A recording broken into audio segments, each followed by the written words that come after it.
রাজধানী বঙ্গবন্ধু এভিনিউ থেকে শুরু হয়ে জিপিও পল্টন মোড় হয়ে মুক্তাঙ্গন পর্যন্ত আজ এভাবেই শেখ হাসিনার সমর্থনে মিছিল বের করে আওয়ামী লীগ, যার নেতৃত্ব দেন কেন্দ্রীয় নেতা শাহ আলম মুরাদ।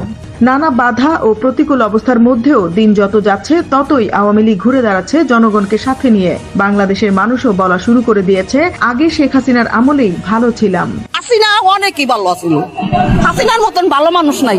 হাসিনা থাকতে তো আমাকে দিত বাতা বুতা, প্রতিবন্ধী বন্দি চাইল বস্ক দিত, খাও অন্ত পাই না, অন্ত কিছুই পাইতাছি না। ওখানে তো খালি আমাকে ছাত্ররা খাওয়াইবো না, কো খাওয়াই না তো। কমে নাই, কো সবকিছু দাম কমছে।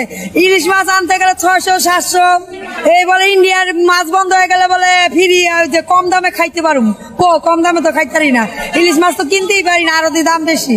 দখলদার ইউনূস ও জঙ্গি সমন্বয়কদের অত্যাচার ও দুর্নীতির ফলেই মানুষ আবারও আওয়ামী লীগকে সরকারে দেখতে চাচ্ছে। তারা বলছে, ইনকামের জায়গা বন্ধ হয়ে যাইতেছে, খরচের জায়গা বাড়তেছে, প্রতিটা মানুষে দুঃখে আছে, খাইতে পারতেছে না, ইনকাম করতে পারতেছে না, ইনকামের জায়গা বন্ধ হয়ে গেছে। তো ভালো ছিল, খারাপ কি আছিল? কিচ্ছু দামি কমে না, ইলিশ মাছ আমি নিতেই পারলাম না।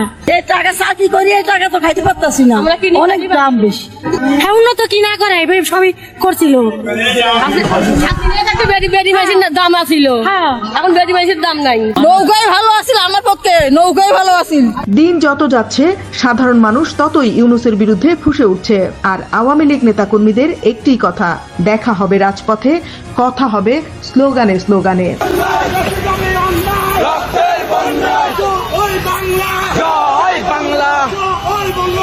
Desk report, বিবাংলা.net।